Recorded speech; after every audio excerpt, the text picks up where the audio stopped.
The Growing Destinations podcast is brought to you by Experience Rochester. Learn more about Minnesota's third largest city, which is home to Mayo Clinic and features wonderful recreational and entertainment opportunities by visiting experiencerochestermn.com. You go to a lot of other cities and people go out to see the cover bands. They go out to see the people that are playing the old music that they know and they like. And here, people come out to see original music, and they want that, and they crave that, and we have so many amazing musicians providing that. Welcome to the Growing Destinations podcast, where we take a deep dive into destination development and focus on a wide range of topics, from tourism and entertainment to economic development and entrepreneurism, and much more. I'm your host, Bill Von Bank. Rochester, Minnesota is home to a growing live music scene, and one of the voices helping shape its sound is Gina Marcucci. She's a founder and lead singer of the folk rock band My Grandma's Cardigan. Known for their heartfelt lyrics, rich harmonies, and a sound that's equal parts nostalgic and fresh, the band has become a standout in the local music community. In this episode, Gina shares how the band came together, how Rochester's creative energy has influenced their journey, and what continues to inspire her to write, perform, and connect through music. Gina Marcucci, welcome to the Growing Destinations podcast. Thank you for having me. Happy to be here. Let's start at the beginning. How did My Grandma's Cardigan come together? My friend Renelle and I were playing music together in Winona. I was in school. Winona, Minnesota. Winona, Minnesota. I was at school at Winona State at the time. And I was not a performer, singer, by any means, but I had a lot of friends that I met my first year of college that were very musical, constantly playing music and singing all the time. And I kind of started playing along with them, but had no real interest in being on stage or being in front of people. I was the kid that blacked out in speech class, going up in front of people that would get tunnel vision and pass out. So being on stage was never a thing I thought I would do. But I actually took the history of Beatles class at Winona State, which was new and awesome. And the final was having to write and record a song. And that was kind of my first taste of, I actually enjoy singing and I might be okay at it. I still don't really want to do it in front of other people, but it was nice. But my friend Renelle had found out that I kind of had a voice, and she pulled me aside at a bar and was like, "You're going to sing with me. You are playing music with me. You're going to sing with me, and it's going to be great." And I was like, okay, sure. Why not? So her and I started playing together in her living room, and she kind of taught me the this and that of singing and playing guitar. And I've been playing guitar for 10 plus years, but yeah, it was just for fun. You know, she was kind of getting me out of my shell to find my voice. And then local band Beetroot Stew in Winona approached us. I'm like, we need somebody to play in between our sets at Popcorn Tavern tonight. And we said yes with the help of a little wine. We went out and played our first set. And before we got on stage, we had been chatting with some people and joking around about, her and I were both wearing cardigans. And we were both, in that moment, realized we were wearing rings that our grandmas had given us. And this guy asked what our name was, and Renelle just said, "My grandma's cardigan." Oh my, and it just slipped out. And then the guy got on stage and was like, "My grandfather's cardigan is coming up." And we're like, yeah, close enough. But it was a terrible show.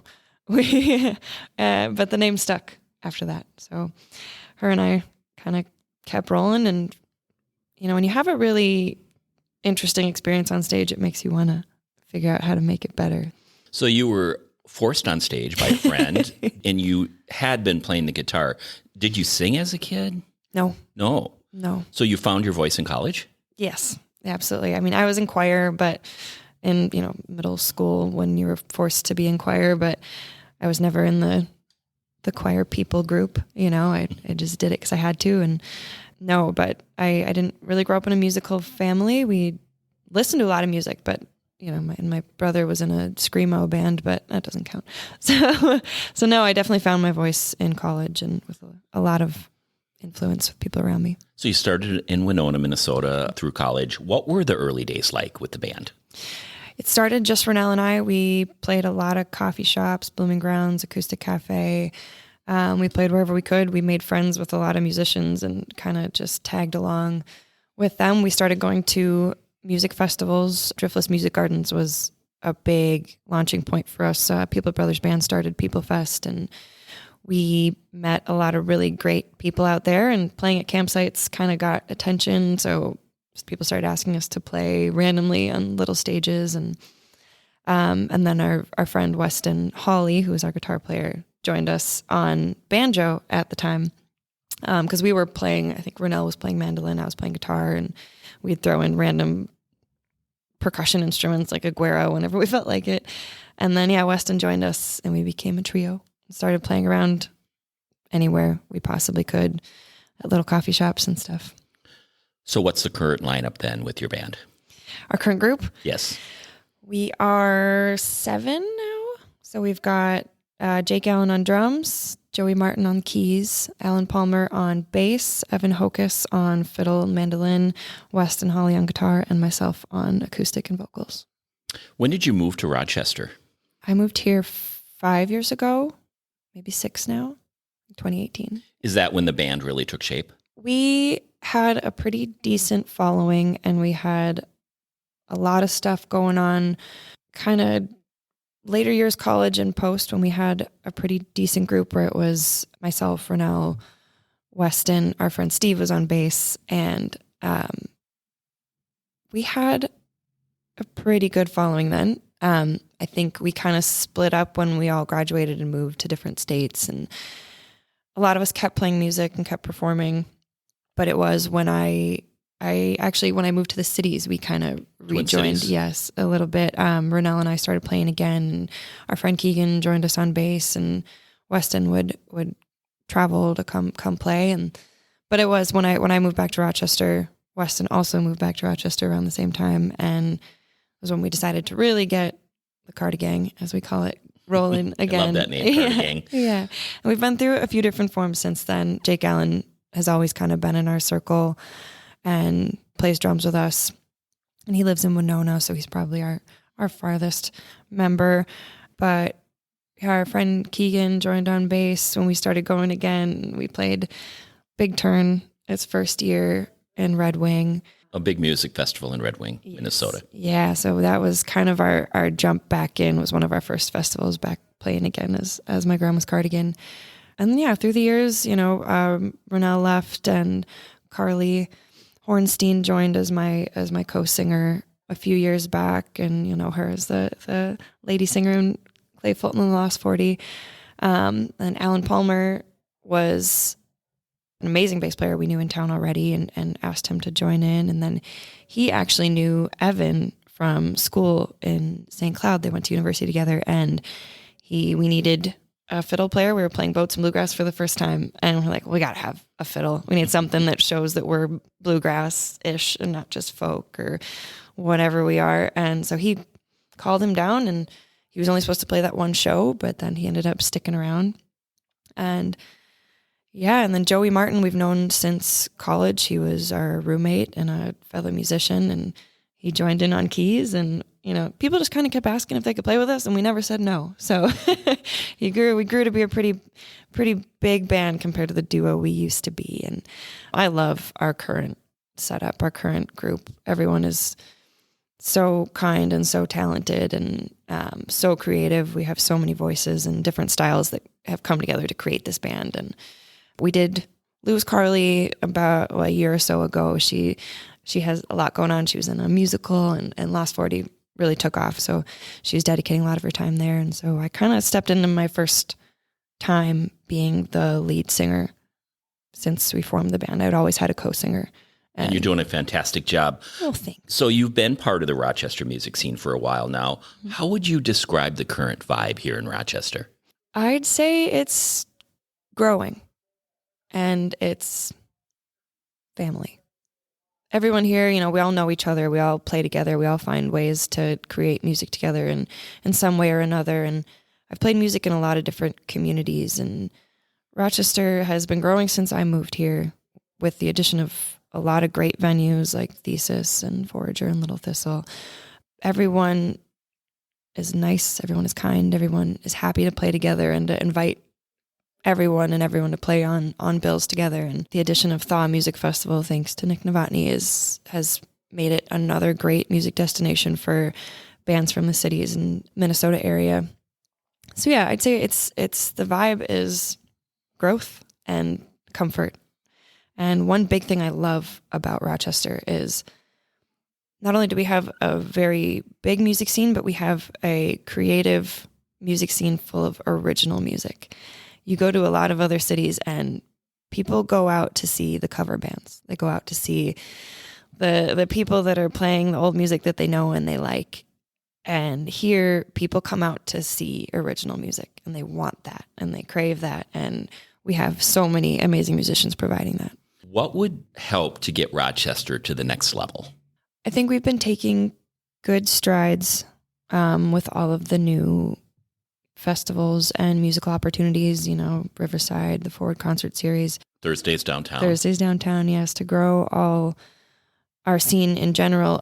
One thing I've seen happening a lot more is purposely inviting musicians from outside communities to play alongside local Rochester bands. And I think that growing that focus would be ideal and help grow the Rochester scene incredibly and keeping kind of that connection. I think bringing in big bands is great, but tying them into the local Rochester scene every time and local Rochester musicians is what will help keep everything flowing in an upward direction.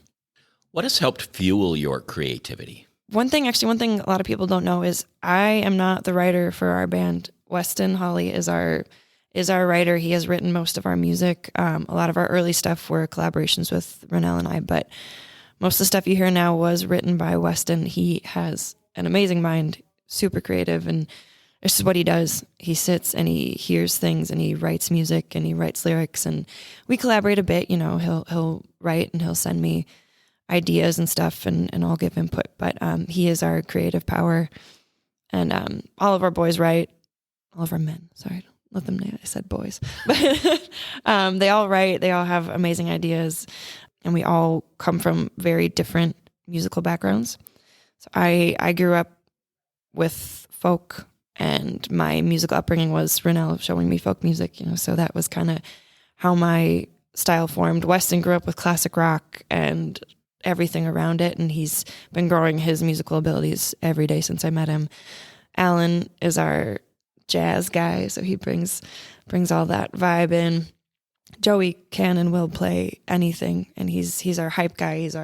He's our creative push of like, let's get louder, let's get better. And then there's Jake, who is just a musical mastermind in himself, and he plays in so many different bands like Texas Toast and with a lot of amazing musicians. So he is our let's get scary, let's try new things, let's not be scared to try playing anything out of our range, which anyone that's been following us since we started, our musical range is kind of undefined at this point because we've brought in a lot of different creative minds to see what we can make. So that's why when people ask, are you a folk band? Like, we're a folk band that plays rock and jazz and classic and whatever we feel like doing that week. What's been one of your most memorable moments on stage? I keep coming back to this in my head because there's been so many. We have so much fun, and our little group is just fun to have on stage and to play with. And I think one of the first times I saw people in the crowd singing our song, it was Good For You, which we released however many years ago. And it was a person I didn't know who came up afterwards and said they've been following us forever and loved it. But I had spotted them in the crowd singing along to the song. And I want to say we were at Thesis, but it all blends together. But that sticks out in my head as like, cool, somebody appreciates the music we've been doing. And, sometimes you kind of feel like you're just doing it for yourself because it's just, you just kind of keep going and you never really know if you're impacting or hitting people the way you want to. And seeing that was one of the coolest experiences I've had. How do you balance the emotional and creative demands of music with everything else in life? It's a lot. When you want to be creating constantly and you want to be writing music, performing music, playing music, but you also have 1,000 other things going on. It takes a lot to carve out that time to be in a space where you can be creative and you can reflect and make new and exciting things. And I know I struggle with this particularly. I have too many obligations, too many things on my plate between the marathon and my full-time job and life. You mentioned marathon because you are co-director of the Med City Marathon, correct? Yes, myself and our fiddle player, Evan, own the Med City Marathon going on 4 years now. So that's a big juggle. undertaking. Yeah. Yes. And we do try to loop it in. You know, we have music at the marathon now, and Evan got up on stage and played with Megan and the Birdwatcher this year, and we had Salty Dog out and stuff. So there are fun ways to overlap your creative and musical life with the rest that you have going on. And so, yeah, it's carving out the time and making space in your life. What's next for My Grandma's Cardigan? Any new music, shows, or projects on the horizon? All of the above. Yes. Okay. Always. Dish. So we're playing Thursdays downtown. We've been slowing down our booking this year so that we can focus on getting some new stuff out. I think we're all very, very busy people. We're all in other bands. We all have, full-time jobs, and Joey's got 2 kids. And so it's a lot, but we've got a number of songs that are written and on their way. We have been working with Alex Ortberg to get some recordings done. I'm sure he's mad at us right now because we haven't been able to get back into the studio for a while. But yeah, we have a number of songs on the way. I'm not sure if we're planning on it being an album or if we're just going to release them as they come, because that's kind of our style. But yeah, we've got some good new stuff coming and some different styles we've been playing around with. Where do you perform outside of Rochester? Are you around Minnesota? Are you around the Midwest? I'd say we've been sticking mostly around Minnesota. We play up in the cities a bit. We just played Brookside and Marina on St. Croix. Super cool place that they are vamping up to be a great music spot. We play around Winona quite a bit. We head out to Wisconsin, the Yuba area for festivals and stuff pretty often. But I'd say we stick around here for the most part. What advice would you give to young musicians trying to find their voice? Get out there. Go play. One of my favorite people I've been watching lately is Eleanor Sievers. And I watched her as she started getting on stage at Forager for open mic nights and then was, playing every opportunity she got, it seemed like. And I just saw her at Thursdays downtown when she played, and she's amazing. And so I think she's a good example of just keep practicing, keep playing, do stuff that scares you. It's only reason I did it was someone forced me to do something that was scary, and turned out I liked it. And yeah, just keep playing. Go to open mic nights, meet people, talk to everybody. Everyone wants to see you succeed is one thing that people don't tend to understand is there's no rivalry here. Everybody wants to see you be your best self and be your best musician and succeed in whatever way you're trying to. So make friends. Gina Marcucci, it's been great to learn more about your musical journey and your band's success. Thank you for being our guest on the Growing Destinations podcast. Thank you for having me. As we close out this interview, here's a sampling of My Grandma's Cardigan. All the world is the same before you, but you're the one who took my hand. Everything is changed, look around you. It was all part of the plan. Thank you for tuning in to the Growing Destinations podcast, and don't forget to subscribe. This podcast is brought to you by Experience Rochester. Find out more about Rochester, Minnesota, and its growing arts and culture scene, its international culinary flavors, and award-winning craft beer by visiting experiencerochestermn.com.